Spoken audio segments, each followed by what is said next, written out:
Hello, everyone, and welcome to episode 6 of the Mount Moon Review Podcast, your source for just about everything Pokemon. I'm your host, the Razgrees, and to my side here I have your co-host, the Blue Duck Gold Duck. That is Blue Duck Gold Duck without the E. How are you doing tonight, Duck? What's up, everybody? I'm doing pretty good. It was a good week for news this time. It actually was, as opposed to the normal dry, non-existent stuff, and we have to stretch into an hour-long episode we've been having the last couple weeks. I've been happily, amazed by the fact when I got your outline today. It's like, oh my God, we actually have stuff to talk about. How about that? Yeah. This is all real confirmed stuff. It's not speculation rumors like last week. In a week leading up to the Pokemon World Championship, at least we have something to talk about. So, we're not going to sit here and just beat around the bush too much about it, but let's get right into it with some TCG action. So, right. This week we heard last week we're going to have some more banned cards, and that was with Blaine's quiz show, and they're banning that specifically for Worlds due to the confusion and hysteria that it's going to cause. And now we've heard that Japan has expressly banned cards in their expanded format, and typically, and I say typically, I should say always, every card that's ever been banned in Japan has subsequently been banned in the United States as well. Yeah, I believe so far it's 100%. Yeah. So we got some cards here, and I'm trying to pull up my picture, but I think it disappeared on me. There it is. So we've had some other cards banned in the expanded format. The biggest one that's right out the gate is Jesse and James, which is so that is banned for us as well. That's already officially. So they have officially banned in the U.S. as well. Okay. Yes. And that's a card that each player draws 2 cards. Discards 2 cards. Yeah. And combined with reset stamp and some other things, you could end up completely wiping out your opponent's hand. So they've decided that it's against the spirit of the game, and they're going to go ahead and just ban it. The other cards that they've got rid of are Reset Stamp, which just came out, Unknown with the hand ability, and of course, Delinquent's been now banned as well. Well, Delinquent's been banned for a while. Yeah. So it compares to Jesse and James. Like, it makes sense that they would ban Delinquent. Like, if they ban Delinquent, it makes sense that they would ban Jesse and James too. Correct. So, what do you think of these? I personally don't really like any of these cards. It's not my playstyle to try to run my opponent out of resources. I'd rather try to get, accelerate myself into strong Pokemon. So I don't take that huge of a loss here, and it makes sense with all the dumb combos they haven't expanded that they would ban these things. With Worlds is literally days away from us at this point. Do you think at this point they're going to ban for Worlds, or we're going to wait until after Worlds to ban them in the United States? So Jesse and James is already out. But what about... Well, that's only expanded. Only expanded. So it wouldn't affect the Worlds format because the Worlds format is standard. But I have a feeling there's probably another ban list coming. Like, more cards will get banned out of expanded soon. Because expanded just got a whole lot bigger with the rotation that's happened. So, yeah, you're probably right. We're probably going to see another ban list here directly. I'm just wondering if we're going to see it before or after. Because with all the side events that are going to be happening at Worlds, there's going to be people there with expanded decks. Because there's going to be expanded format events going on. But they're not going to be big ones or anything of that nature. But there are going to be events. Not that we can confirm that, but let's just say 99% of the time they do have them. So we're not too concerned about that not happening. Will they bother banning it, or are they going to wait until after Worlds? I think they'll wait till after Worlds. At this point, the confusion would be not worth the benefit of banning the cards now. I also don't think they could announce it and then enforce it by then. I think a 1 week is like too little time. It's not even a week. I mean, heck, it's it's like 4 days. We're recording this on Monday nights at 7:30 live on Twitch. But you could also most people are hitting the road. Some people I know just from the communities I belong to online are already in town They're just doing a little sightseeing beforehand. Oh, that's awesome. I don't want to miss too much work though. But there's a group. Some people in my group are going down Thursday and then driving back. I'm a little fortunate enough to live like a couple hours away, so you can make a day trip out of DC. Oh yeah, I've thrown the kids in the car to go see something at the Smithsonian on a weekend that I didn't plan it until that morning. It's not DC is not that all far from me either. That being said, I'm not going down until Saturday morning. So I'm going down. We're all going down Friday night. Friday night or Friday morning? Well, Friday. Yeah, Friday morning. There you go. If you're playing in the open, you better get your butt down there pretty early on Friday. Yeah, we'll be down there Friday. Yeah, and good luck finding parking. I've already booked my parking. Yeah, that's going to be an adventure in itself. Absolutely is. So with TCG, we have those cards being banned, and there's also some events going on at Worlds. Not really at Worlds, but maybe in concert with Worlds, and that has to do with Pokemon Go. Yeah, I heard about that. So the Willows Global Challenge that just happened here recently was successful. And we are having an event starting on Tuesday, August 13th, which is tomorrow for us, 1 p.m. Pacific. And it runs through August 20th, so right over Worlds. And I can't pronounce it. We were going over how to pronounce it before the episode, so we'll go ahead and try. Sukuno. Suicune.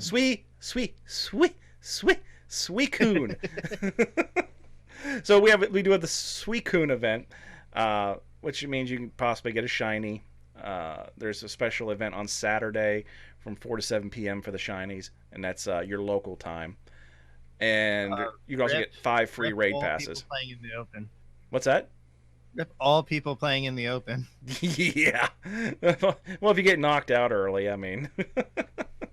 Maybe. And I plan on playing however many rounds they have. I plan on playing them just so I can report on what I placed. We're looking forward to hearing that here on the podcast. Yep, that's the plan. You know why? Content. Yep. So, yes, that's it. That's all there really is for Pokemon Go. I mean, there's some other stuff in regards to the Team Rocket Go invasion, but quite frankly, I'm sick and tired of talking about it.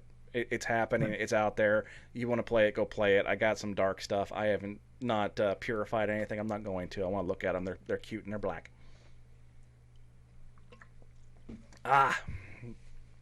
But there is a absolute flipping plethora of Sword and Shield news that came out, and you've compiled just about all of it. Yeah, I broke it down. This is gonna be. So hopefully there's no people that consider things in trailers as spoilers, because it does go into a little bit of story stuff. I figure with a trailer, once it's out for 24 hours, screw you. It's available on YouTube. Go watch it. And I actually recommend people watch the UK channel for Pokemon, the English channel, like the American channel, and the Japanese channel. The .com, the .uk, and the .jp. Yep. They all have different trailers. It's never the exact same one. They are slightly different. I can't say that I've seen them all. I know you have. And I did. And you've pulled quite a lot of information from them that you're going to share with us tonight on the Mount Moon Review podcast. The best hour. So the best hour in Pokemon news. So, first thing I want to talk about is a brand new Pokemon named Pico. It is this region's Pika clone. For those of you that don't know, the Pika clones are like all the Pokemon with the little circle cheeks that kind of imitate Pikachu in Gen 1. You like, obviously it was Pikachu. Then you had Meryl, which doesn't have the cheeks, but is considered the Pika clone. Then Plusle and Minun, Pachirisu, Emolga, Dedenne. So they're just basically other rats with cheeks. There's always a Pikachu-like Pokemon, a little rodent, and this time it's a electric and dark type. Depends on the mood it's in. Right. So there's the I don't know the official name, but it's the full stomach mode, which is it looks normal, like a little rodent. And then there's the hangry mode. When Yeah. the Pokemon gets hungry, It straight up gets says mad hangry. It straight and up powerful says and hangry. gains dark type powers. It's basically Pikachu, but like they cut off the tail and the ears and then added He has less of a neck. different ears. He has less of a neck. Yeah, Matter of fact, he's I'm kinda shaped personally like a- not a fan of the design, but I do love hangry mode. Like I love the. I mean, he goes from yellow, gray, brown to black and purple. Yeah. It's awesome. So it's cool, but this Pokemon personally is not going on my team. Oh, you probably will. I don't care what they look like. If they do the job, I'll use them. I'm pretty picky about. I generally pick 6 Pokemon, but like when they leak the entire decks, I'll pick 6 Pokemon, and that's going to be my team for the whole game. Wow, stubborn, aren't you? Yeah. So what do you do when you encounter a gym where you're not prepared for it? I'm always prepared. Okay, MacGyver. I make it work. just grind it until you're 30 levels above them. Exactly. All right, what else you got? Other than Next thing we and is it hangry? What else you got, and is it hangry? So the next thing we got that isn't hangry is this confirms something that we've been wondering about. We saw Alolan forms in Gen 7, Yes. and we've been wondering, are there going to be regional variants again in Gen 8? And 100% there are. I called it. We have Galarian Wheezing. Oh, Wheezing? You went a different way. Oh, whoops. Well, that's all right. Just go with the Wheezing, which, yeah, it's supposed to be a smokestack, and it's supposed to be a chimney sweep's hat. I get it. He's a gentleman. But, my God, if he doesn't look like something else. Yep, but we try to be friendly to all ages, so we won't go into that. But I will say there is green smoke around him. It's a fairy and poison type, which is really, really interesting when you think about it on the competitive side. Yeah. It's confirmed that it will have levitate, which is awesome because it is immune to ground type attacks. But it also is going to have some mystery ability we haven't seen yet.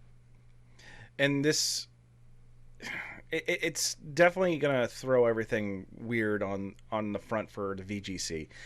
I'm wondering what this is going to do to the TCG, because typically anytime we get these variants, in the next set or the very next set, we'll usually get the TCG card as well. Generally, within the first couple sets of Sword and Shield cards, I'm sure we'll get a Galarian Wheezing. Yeah, I'm sure. It's just, what's it going to be? Because we just had this discussion 1 or 2 shows ago about dual typing, which we don't really see in the TCG anymore. Not saying it can't come back, but as of right now, we don't have the dual typing. So what's it going to be, do you think? Probably poison. That'd be my guess. Or I mean, one set we'll probably get a poison one, and one set we'll probably get a fairy one. They have been showing some love to dual type cards. They actually started doing the thing in TCG a few sets ago where they'll print the same exact card, but it's just a fighting or a fire type, like Infernape. Same ability, same attacks, just the energy it takes and the type of the cards are a little different. Yeah, so you can play both cards, just throw some rainbow energy in there, and you're good to go. Right. So we got Wheezing, and we also got some other variants here. Yep. The next form of variants we get is Kiss. Yeah. Kiss is in the gallery. Yeah, Kiss is now canon in Pokemon. Because I'll be damned if that's not Gene Simmons. I kid. It is actually Galarian Zigzagoon and Linoon. And then another thing that we had heard in rumors before are regional evolutions. Galarian Linoon will actually evolve into a new Pokemon, Obstagoon. There we go. And he is it's Gene Simmons. Yep. It's crazy the way, like, how liberal they were with the design there.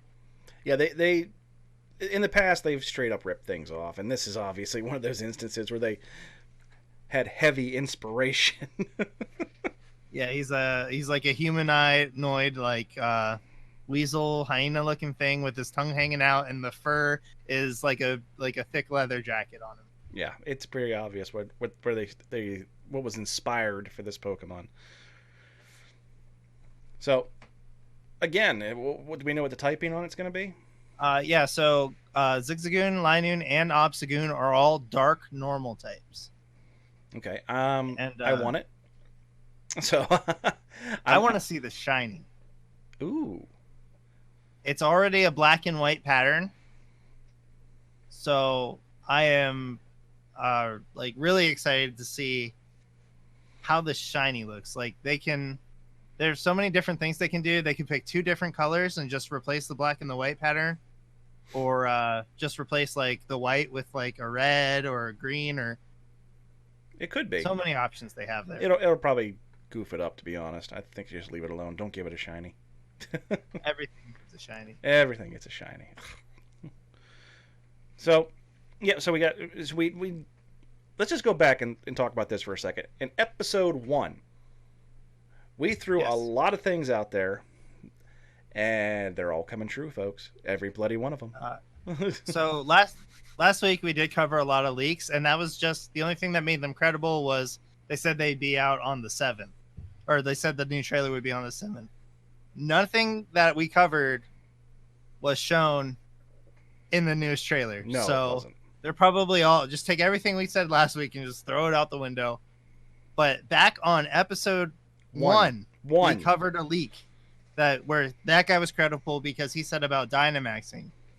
And he also said that we were going to get regional variants, and his example was Farfetch'd getting a new evolution, which I still can't wait to see. And if he's not swinging a cucumber, dude, I'm going to be mad. There's lots of speculation online, but we don't know for sure. I want him Some people swinging. say it's going to be cooking themed. Oh God. Yeah, I don't know. Maybe it's going to be Poe's dad from Kung Fu Panda. No, it's going to be a Cookie Mama crossover. Oh, geez. So, yeah, well, I mean, so that was 100% right, and we just continue to build and build and build on that. So this is now officially your most credible source for Pokemon information. Yes, from episode 1. Absolutely. Too bad the other leak. Now, well, once we go a little bit further, I'll talk about another leak that I'm positive got taken down. Okay, what else you got? Because next up we were introduced to the new evil team, the Team Skull equivalents of Sword and Shield, and they are Team Yell. Yes, Team Yell, which look like a neon version of Guzma's crew. Yep, they're animated. They're going to be probably goofy. They're not very threatening to anybody, just like Team Skull. I get a strong Team Skull vibe from these guys. And it makes me wonder, are they just a front for something like darker, kind of like the Aether Paradise and Sun and Moon? Is there some other behind the scenes evil team? It'd be kind of weird if they did that twice in a row. But at the same time, I cannot see these guys being the threat. Okay, you just said it'd be weird for Pokemon to do something twice in a row. Do you mean like having a kid leave home, going across the land, searching far and wide, if you will? The premise of the game. and encountering, oh my lord, they have people you have to beat in order to go to this area where you have to beat 5 people in a row and become the champion of this area. Okay, I see your point. So Pokemon is nothing but repetitive. We just change the colors on the walls. It's like going to a housing development and saying, which house is the nicest? Well, that one is, because it's painted blue. So, yeah, I mean, that's a good point. Maybe they will do another Aether Paradise Foundation kind of thing. It's possible. Now, with Team Yell, they do look like they're almost rehashed versions of Guzma's crew. Yeah, it's like Team uncanny. Skull. So they look a lot like Team Skull, but I want to point out something about Obstagoon. if that thing was not made for Guzma, I don't know what is. Yeah, definitely a better fit for Guzma than it looks like it'd be Lissapod. Guzma's. That would be Guzma's partner right there. So I agree. And we've seen that the Galarian, Zigzagoon, and Linoon are used by Team Yell. So do you think maybe we might have Guzma show up again? Huh. That would be neat. I'm not opposed to that. Guzma is a great character. Yeah, boy. Yeah, your boy Guzma needs some more screen time. You know what that means too? We might get the Guzma back in rotation. Oh, possibly. I mean, they have reinstituted cards in the standard, like well past their game was over. N was legal until they rotated to Sun and Moon on. So, yep. And we do have somebody. That was like 4 years after N was introduced. Yeah. Well, you can keep N. I don't want that back. Don't end me, bro. But Heroes Creed in chat makes mention that they look. He thinks they look like soccer hooligans, and which are a big issue in the UK. And I think I think he's kind of right. They do kind of look like soccer hooligans. Yeah, I never. Especially with that stupid horn. The horn. Yeah. Yeah. That is true. They're probably going to use them instead of soccer. That's going to be the gym battles, and they're going to be hooligans at Pokemon hooligans. Yeah, at the gym battles. That's probably a pretty good point. Good job, Hero. And they're probably going to be cheering for another new character that was introduced, and her name is Marnie. So we got Marnie, younger girl, black leather jacket. And we know that Team Yell follows her around. And that was stated in the leak from episode 1. Yes. That was I didn't go into it because it was like story spoilers if it was true. But now they've officially revealed it. So we have the new character Marnie, young girl, black hair, leather jacket, looks a little goth or punk. We also have a second character. God dang it. Yeah, this one's hard to say. Beady? Beady? Yeah, Beady or Bede. Bede. Well, I'm not calling her Bidet. That's how it's... So we're going to go with Beady. So that makes 3 confirmed rivals we have. We already know that we're going to have Hop. He's going to be... It's actually, essentially, what it is we have Hop, and he's Hal. And then say we battled Lily, that's Marnie. She's going to be going along on an adventure of her own, and we're going to run into her from time to time. And then we have Gladian in Betty. Whatever, however you say it. Yeah. So, I mean, there we go again. It's like hopefully it's not copy and paste Sun and Moon.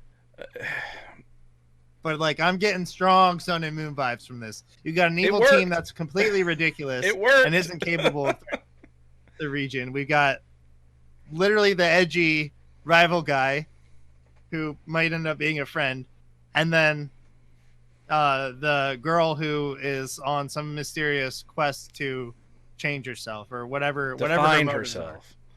Right. And at the end she decides to have a dramatic turn and she becomes a hero. And then her second full art card will be way more expensive than the first full art card. Yeah. Stop. One thing to note about Betty is he is wearing his shirt has the same symbol that's on Chairman Rose, who was a character revealed in an earlier trailer. That's on like he has like a lapel pin and a belt buckle, and it's the same like hexagonal signal as him. Dude, I thought that was a chick. Oh no, I'm pretty sure that's a boy. Okay. And so, and it said on the official Pokemon website that he is sponsored by Chairman Rose in the Pokemon Gym Challenge. So is that like a new dynamic? We're gonna have to get sponsorships and keep our sponsors happy?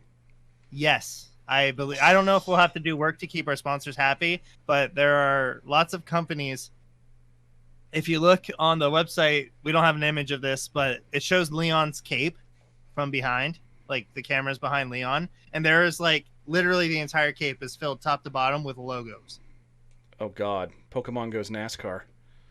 And then here's another interesting thing about logos that to point out is if you look at the Team Yell grunts, they have one of the male grunt has this like almost barely covered up logo on his shirt under the jacket. And I'm pretty sure they're sponsored by somebody. So I wonder if they're connected to the deeper the dark secret that plagues the land. Right. They might be connected to something much deeper. We'll all see. Time will tell. But it looks like they have a logo covered up, and that's going to be some kind of big reveal. So, just putting a pause on Sword and Shield. Let's go back to TCG for a moment. Okay. What is your opinion of full art cards? We both know there are people out there who, and if you watch Worlds this weekend and watch stream, you're going to see it. There are people out there that have the full max rarity card, and they're going to have an entire deck of them. They have the most expensive cards, and these are the same monsters. And I am looking. If you do this, you are a monster. They're the ones that bridge those cards when they shuffle. They're monsters. Well, that's a good sign of a professional player. You actually get a benefit out of bridging your cards, because to completely randomize the deck, like actually have any combination of cards possible after shuffling, the little like hand shuffle kind of deal, you'd have to do that like 700 times. But if you bridge it, you only have to do it 7 times. You are a monster. If you roll in there with a $700 deck of cards, and let's just face reality, that's what you're doing, and you're going to sit here and just bend them up because you're going to flex on everybody and look how much money I have. Screw you. Well, a lot of those people don't even buy their cards. Yeah, I know. They're sponsored. They're the ones wearing the jerseys and whatnot. But maybe the Mount Moon Review podcast, maybe we'll sponsor ourselves and we'll use all commons. So I personally don't care about the rarity of the card. I like to use the version that looks the coolest. Dude, I will sell a rainbow rare, or trade it for 3 regular arts. Oh yeah, totally. I do not like rainbow rares. I do not like the secret rare items. I hate yellow. So along with that, I hate the color gold. Yeah, well, the gold cards, I mean, I think they're kind of gaudy. I can't. A lot of times with the rainbow rares, I can't even tell what the hell they are. And yeah, that's really annoying. And if you have 2 different ones, you're like looking at them. You actually got to reach over. Okay, what the hell is this? And then you got to read it again. And it's just they're hard.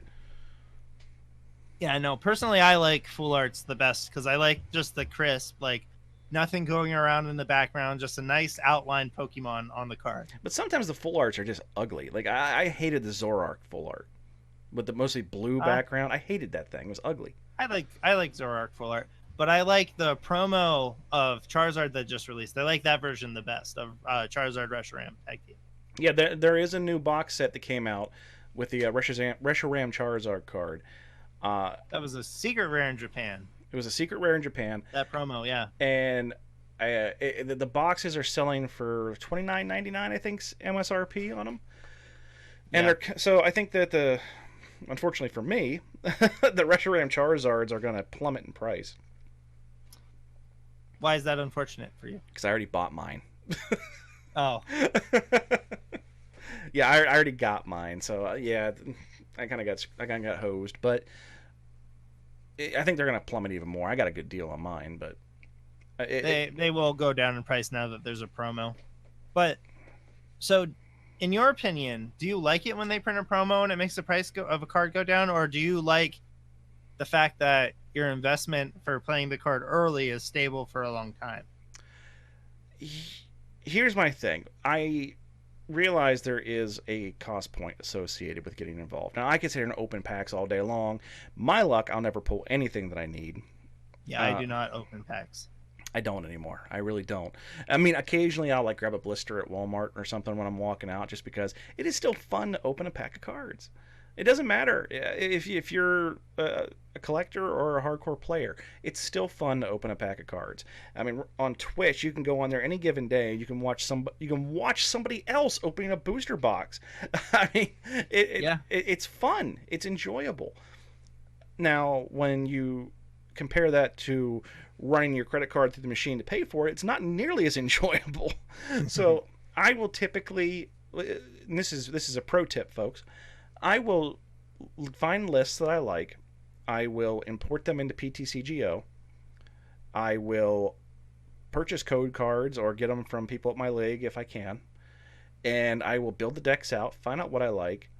Then once it is completely done, it is where I like to play it, and I think it's going to actually be viable for me, then I'll go out and buy the cards. But that's my method. And I'm sure a lot of people do the same thing. It's just I'm not gonna spend a dime more than I have to. I always try to support my local stores, and I try to support local businesses. But at the same time, if you're charging $15 more for a card, I'm sorry, I'm gonna go on the internet. And some of the stores around here are actually pretty good with not overcharging for stuff. A lot of times they'll just go on TCG Player and look up. Yeah, and if that's the case, I mean, I think that's very fair. I'm saving on shipping, so I'll still try to do that. Right. There's some people that like to complain about it. Well, I get the same price. I'm like, no, because you're paying for shipping. Well, no, they have free shipping. Okay, well then you're going to wait 3 days, or you're going to wait a week. And besides, if you don't support your local stores, where are you going to go play? Yep, 100% true. Yeah, I can put up a notice on Facebook. Hey, everybody, Pokemon at my house tonight. Okay. And I've tried that. It doesn't work. It doesn't work. And on top of that, how are you going to meet new people? You and I never would have met. Better than when that person rolls into your league and like totally cleans up house, and it's like, who is this guy? Yeah, kick him out. And now, well, no, I'm saying when that person becomes part of your competitive group, everybody gets better. Yeah, everybody has to step up their game in order to remain competitive. And people always, and this is a league problem. Every league, not just one particular. This is every league. You'll get a group of competitive people, and then you'll have the kid. You'll have a family who walks in and have their young son or daughter with them. I'm actually seeing a lot more girls than I am boys lately, but I digress. They come in and they want to play, and everyone's like, oh. But if you cultivate that child, you sit down with them, you take the time to teach them a game. You go through that Ziploc bag of cards that they walked in the door with, and you sit down and you help them build their first deck, and you teach them how to play the game, not the made-up version they already know how to play, because everyone who's ever put their hands on a Pokemon card has made up a version of the game that they think is the way it's played. Everyone's done it. Don't lie. You've done it too. Oh, no, definitely. Definitely have. Because nobody's got energy cards. But if you cultivate that child, within 6 months, that little sucker is going to be kicking your butt. I've seen it. I have a kid at my league who, I put him under my wing. He came before I started doing tournaments, so sometimes it was just me and him for 3 hours on a Saturday playing cards. Yeah. And then I took him to a tournament with me one time, and he actually beat a guy that beat me. See? So that's my advice to everybody out there. If you're going to a league, be the first one to step up and help that kid that comes in the door, because Lord knows, if you don't bring new players into a league, that league is going to die, and you're not going to have anybody to play with anymore. Cultivate those new players. Teach them so they're not doing stupid things. And then when they actually go on to do something noteworthy, be proud of the fact that you're a big part of the reason that happened. Yeah. I generally, sometimes when I have my league on Wednesdays, if I get contacted by a parent, I'll offer to meet them an hour or two early before league. That way they're not intimidated by all the, all the people coming in with their net decks. Or all the 30-year-old dudes sitting around playing a starter decks. Or the 30-year-old dudes sitting around playing a children's card game. Yeah. So, but we had a league night just last Tuesday, and I was inundated with these kids that came in, just new kids. And one of the things we do at my league is if you sit down and you teach a new player, then you can get a full set of promo cards out of my promo box. And a lot of guys, they don't really care about that. Other ones, I've gotten one guy that I would not have expected him to be as good as he is at teaching kids, but as soon as I dangled that little carrot of the promo cards, he was all about it. So he's almost like my representative anymore. So again, I don't mean to get up on my soapbox and keep harping on that, but never let your league die because you're too stubborn to bring new people in. In my store in particular, there's a group that does D&D, and I really wanted to try it. So I finally contacted the guy that ran the D&D group. I said, "Hey, I've never done this before. What time? What? You guys meet on a day that I'm available. What do I need to do? And when do you start the new campaign?" "Oh, you never played before?" No, I haven't. I'm looking forward to it." "Yeah, you wouldn't fit in here." "Well, good. I hope your group dies." I'm sure that got out to like the D&D community. It seems like a lot of groups are actually really try to be really accommodating to new players, but I mean maybe every group is different. Yeah, but I've also walked into groups that are for Pokemon, and you can just tell, like, oh, look, new people, shun, shame, and they don't want anything to do with you because, well, I'm here to play this guy because this guy's my friend. Well, if you keep playing your friend over and over again, you're never going to elevate. You're going to hit a skill cap. Yeah. That, and like we had a league challenge a couple weeks ago you were involved in. You teched for a specific player because you knew what he was going to run. Yeah, and then he didn't even show up. But you fell into that too because you knew that he would be there. Yeah, and hey, those techs actually carried me to my second place finish. Yes, they did. Okay, I'm sorry. I'm getting off my soapbox now. We can go back on to Sword and Shield news. So, yep, back to the Sword and Shield news. So pretty much all that's left is a new feature they're adding. So there's I think it's just called Rotom I, like Rotom Internet maybe, and it's the PC system. It might be Rotom Me. So is there a ghost in it? Yes, there is. They took the system from the other games and they put a ghost in it. They put a ghost in it. So it's really crazy that Rotom in this game, Rotom is in your bike, in your cell phone, in your Pokédex again. He's in the cameras that are filming the matches in the stadiums. And he's the PC. Like, they just went like nuts with like any version of technology.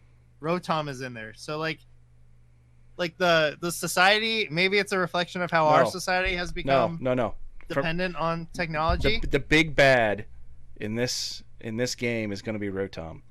Rotom is going to be the Cortana of the Pokemon world, and we're going to have to band together and fight Rotom. Rotom is the Terminator. It is Rotominator. That would be awesome. Rotom is Skynet. That would be really cool, but probably not. Probably. It would be cool if maybe the villain takes Rotom away. And then the game's over and everyone lives happily ever after? No. We have to He's obnoxious. It shows like what happens if like our society were to lose all their technology. Like everybody would be all confused and have nothing to do. It just means my stuff's not talking back to me. Well, I mean, maybe it still functions without the Rotom in it, but what if it didn't? What if the camera's just like not floating around the thing anymore? Now it's just a hunk of junk that you can't use. Okay, so what happens when Rotom broadcast the gyms? There's nothing for anybody to watch.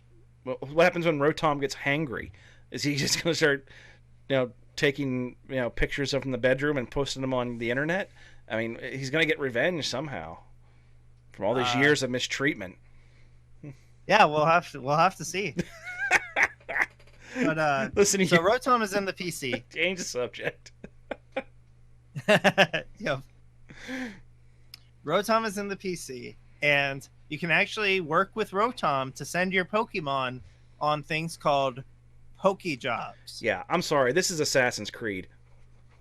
It's just like Assassin's Creed Brotherhood, where you would go up to the little bulletin board and you would send the assassins in your team away on little missions, and then after a certain amount of time passed, they would come back and they leveled up and stuff. That's literally what happens. So, they said that certain types of Pokemon would be better at certain jobs. So, in our little example here, it says a job help wanted for a job that says construction work, heavy lifting. So maybe fighting types would have a better Oh, come on. We all saw Detective Pikachu. We gotta send we gotta send Well, our this is forum probably buddy. the guy from Hoenn moving into his house, and they need the Machoke to come in Yeah. and help him move. Nah, I'm a champs. Come on, break out the big guns. Yeah, but it says, please send Pokemon with big muscles. So it's I think it's a really neat concept. It'll give you a little something to do when you hit a Pokemon Center. What new jobs are there, and As long you as you're can't actually able to respond. level up from it enough that it just isn't pointless. I mean, if They were it, getting thousands of experience points. Like it was just under 2,000 experience points in another screenshot that's on the Pokemon website. like I said, as long as while I'm leveling my main six up, I can send a couple off and keep doing this and keep them almost comparable, then it'll be worth it. Otherwise, it's just a waste of time. Oh yeah, that would be really good for Nuzlocks. Oh, I'm sure Where you I would don't like have to, that. if a Pokemon dies, then I don't have to level them all. I don't have to start with a fresh Pokemon and level it up from like level 4 to 50. Oh, geez. So I think that's all we have for Sword and Shield. Uh, yeah, that's pretty much it. A little bit short of an episode, but Well, no, everything we're in not the done episode yet. is 100. We're not done yet. We're not done yet. Oh, we're not done yet. We're not There's done another... yet. No. So we've been talking about this for weeks. We're going to Worlds. You're going down. I'm going down. Other than you're playing in the DC Open, Yep. I'm looking to get in there wherever I can. I wanted to go to the Poke Parent Invitational. I just apparently they're doing it on Friday, and I can't get there. I'm a little upset about that. There is still time to register for that if anyone's interested. If you just search online for Poke Parent 2019, there's also Facebook groups for Poke Dad and other things of that nature. You just have to be quote unquote a parent to get involved in the tournament. It is free, so definitely get involved with that. It's a little bit of a strange format. We did go over it in episode 4, so do check that out if you're at all interested in hearing what it is.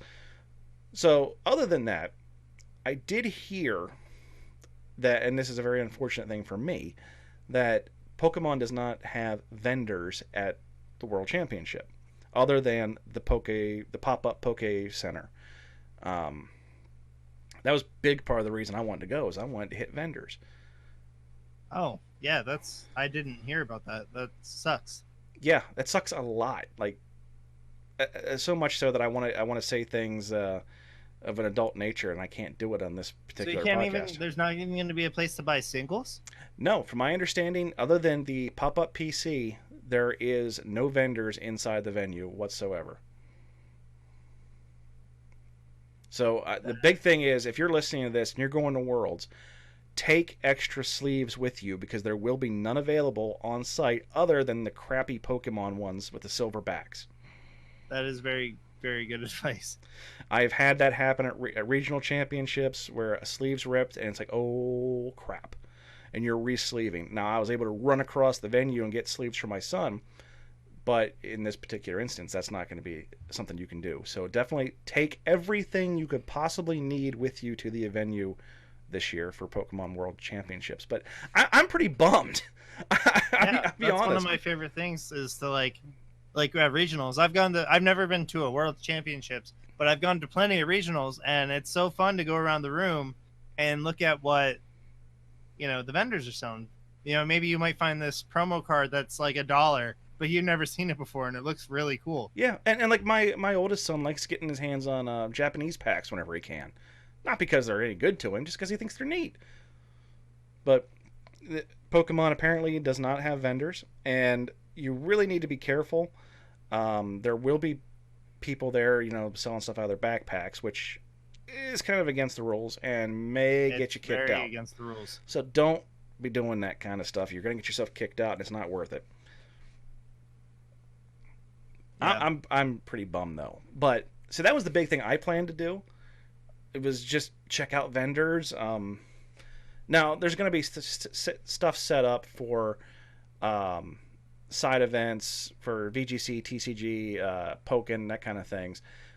So I'm definitely gonna get involved in that kind of stuff. I want to find some sealed events to get into, but what other things are you gonna try to get into there, Duck?